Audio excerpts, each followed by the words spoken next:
കുറച്ചുകൂടി ഭീകരമായിട്ടുള്ള ദൃശ്യങ്ങളാണ് നമ്മൾ കണ്ടുകൊണ്ടിരിക്കുന്നത്. ഈ രണ്ട് കാര്യങ്ങളാണ്. ഒന്ന്, INS സൂറത്തുമായി ഈ 18 പേരുമായി INS സൂറത്ത് എപ്പോഴാണ് മംഗലാപുരം പോർട്ടിലേക്ക് അടുക്കുക, ഒപ്പം എങ്ങനെയാണ് ഈ ദൗത്യം ഇപ്പോൾ പുരോഗമിക്കുന്നത്? സൂറത്ത് ഷിപ്പ് ഫുൾ സ്പീഡിൽ, മാക്സിമം സ്പീഡിൽ മാംഗ്ലൂർ പോർട്ടിലോട്ട് എൻട്രി ചെയ്യാൻ വേണ്ടി വന്നുകൊണ്ടിരിക്കുക. അപ്പോൾ ഒരു രാത്രിയിൽ ഒരു 10:30-11 മണിയൊക്കെ ആകുമ്പം മംഗലാപുരം പോർട്ടിൽ എത്തുമെന്ന് അറിഞ്ഞേക്കുന്നത്. രാത്രിയിൽ കോസ്റ്റ് ഗാർഡ് ഷിപ്സും നേവിയുടെ ഒരു ഷിപ്പും അവിടുത്തെ ആ ഏരിയയിൽ പ്രസന്റ്. എന്നിട്ട് അവിടെ അവർ അത് മോണിറ്റർ ചെയ്തുകൊണ്ടിരിക്കുക. പ്ലസ് ബാക്കിയുള്ള മെർച്ചന്റ് ഷിപ്പോ അല്ലെങ്കിൽ അങ്ങനെയുള്ള ഷിപ്സിനൊക്കെ അഡ്വൈസറി ഇതൊന്നും അവിടെ അറ്റ് സീലുണ്ട്. പിന്നെ ഈ 4 മിസ്സിംഗ് പേഴ്സണിന്റെ ആ സെർച്ച് രാത്രി കണ്ടിന്യൂ ചെയ്യും.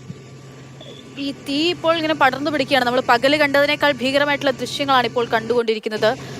എന്ത് ചെയ്യാൻ സാധിക്കും? ഈ രാത്രി കൂടി ആകുമ്പോൾ കുറച്ചുകൂടി സങ്കീർണമാകുമല്ലേ? അതെ, രാത്രിയിൽ നമ്മുടെ ഒരു ലിമിറ്റേഷൻസ് ഉണ്ട്, ഓപ്പറേഷൻ ലിമിറ്റേഷൻ. ഫോർ എക്സാമ്പിൾ, രാത്രിയിലത്തെ ഈ കുറെ കണ്ടെയ്നേഴ്സ് വെള്ളത്തിൽ വീണിട്ടുണ്ട്. അപ്പൊ ആ കണ്ടെയ്നേഴ്സ് എവിടെ ഉള്ളതെന്ന് വെച്ചാൽ രാത്രിയിൽ കാണാനോ അതല്ലെങ്കിൽ അത് കാണാൻ ഭയങ്കര ബുദ്ധിമുട്ടുള്ളത്. അപ്പൊ അങ്ങനെയുള്ള സ്ഥലത്തോട്ട് ഷിപ്പ് പോയാൽ ഈ കണ്ടെയ്നർ ഷിപ്പിന്റെ പ്രൊപ്പല്ലേഴ്സിനെ എങ്ങനെ തട്ടിയാലും അല്ലെങ്കിൽ ഷിപ്പിൽ തട്ടിയാലും അത് ഷിപ്പിനും ഡേഞ്ചറാണ്.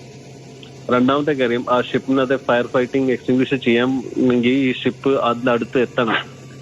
അതിന്റെ അടുത്ത് രാത്രിയിൽ, ബിക്കോസ് ഈ ഷിപ്പ് കത്തിക്കൊണ്ടിരിക്കുമ്പോൾ ഇതെല്ലാം സ്റ്റീൽ മെറ്റൽ പ്ലേറ്റ് ഇതല്ലേ, അതെല്ലാം ഇപ്പൊ ചൂടായി ഇങ്ങനെ ഇരിക്കുമായിരിക്കും. സോ അതിന്റെ അടുത്ത് പോയിട്ട് ഇങ്ങനെ രാത്രിയിൽ ഓപ്പറേഷൻ ചെയ്യുന്ന റിസ്കിയാ. ഇനിയും അപ്പൊ രാത്രിയില് ഇപ്പൊ മിസ്സിംഗ് പേഴ്സൺസിനെ സെർച്ച് ചെയ്യാനുള്ള ഷിപ്പുകളെല്ലാം അത് ചെയ്തുകൊണ്ടിരിക്കും ഫുൾ നൈറ്റ്. രാത്രിയിലും എന്തായാലും ഈ ദൗത്യം തുടരുക തന്നെ ചെയ്യും അല്ലേ? അതെ അതെ അതെ അതെ. ശരി. അതുൽ പിള്ള, നേവി PRO ആണ്. അദ്ദേഹമാണ് സംസാരിച്ചത്. അദ്ദേഹം പറയുന്നതനുസരിച്ച് ഈ കാണാതായിട്ടുള്ള 4 പേർക്കായിട്ടുള്ള തെരച്ചിൽ തുടരും. പക്ഷേ ഈ കപ്പലിൽ ഇങ്ങനെ തീ പടർന്നുകൊണ്ട് തന്നെ അതിന് അടുത്തേക്ക് മറ്റു കപ്പലുകൾക്ക് എത്താൻ സാധിക്കുന്നില്ല. ആ ദൗത്യം രാത്രിയിൽ നടക്കില്ല എന്നുള്ള കാര്യമാണ് അദ്ദേഹം പറയുന്നത്. പക്ഷേ ഈ ആളുകളെ 4 പേരെയാണ് കാണാതായിരിക്കുന്നത്. 4 പേരെന്ന് പറയുന്നത് 2 പേർ തായ്വാൻ സ്വദേശികളാണ്, ഒരു ഇന്തോനേഷ്യയിൽ നിന്നുള്ള ജീവനക്കാരൻ, ഒപ്പം തന്നെ മ്യാൻമറിൽ നിന്നുള്ള ജീവനക്കാരൻ. ഇങ്ങനെ 4 പേരെയാണ് കാണാതായിരിക്കുന്നത്. ആ 4 പേർക്കായിട്ടുള്ള തെരച്ചിൽ ഈ രാത്രിയിലും സജീവമായി നടക്കും. കാഴ്ചയ്ക്കുൾപ്പെടെ പ്രശ്നമാണ്. രാത്രിയാണ്, നമുക്കറിയാം, കാഴ്ചാ പരിധി ഉൾപ്പെടെ പ്രശ്നമുണ്ടാകും. അതുകൊണ്ട് തന്നെ ഈ ദൗത്യം കുറച്ചുകൂടി വെല്ലുവിളി നിറഞ്ഞതാകും. ഒപ്പം ഈ കപ്പലിനടുത്തേക്ക് എത്തിപ്പെടാൻ സാധിക്കുന്നില്ല. 5 കപ്പലുകളുണ്ട്. നേവിയുടെ 5 കപ്പലുകൾ ദൗത്യത്തിന്റെ ഭാഗമാവുന്നുണ്ട്. പക്ഷേ ഈ കത്തി അമരുന്ന വഹായ് 503 എന്നുള്ള ഈ കപ്പലിന് അടുത്തേക്ക് എത്തിച്ചേരാൻ സാധിക്കില്ല. കാരണം തീ അത്രമേൽ പടർന്നുകൊണ്ടിരിക്കുകയാണ്.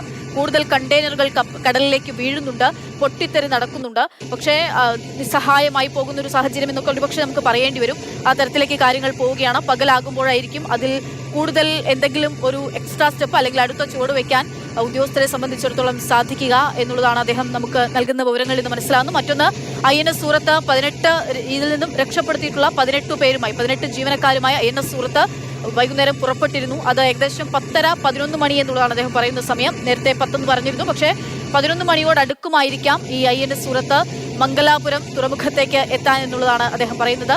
അത്രയും സമയമെടുത്ത് മാത്രമേ എത്തുകയുള്ളൂ. പക്ഷേ ഏറ്റവും സ്പീഡിൽ തന്നെ, ഏറ്റവും വേഗത്തിൽ തന്നെ ആളുകളെ എത്തിക്കാൻ വേണ്ടിയിട്ടുള്ള സജ്ജീകരണങ്ങളാണ് ഒരുക്കിയിട്ടുള്ളത് എന്നുൾപ്പെടെയാണ് അതുൽ പിള്ള, നേവി PRO, അല്പസമയം മുൻപ് മാതൃഭൂമി ന്യൂസിനോട് പ്രതികരിച്ചപ്പോൾ പറഞ്ഞിരിക്കുന്ന കാര്യം.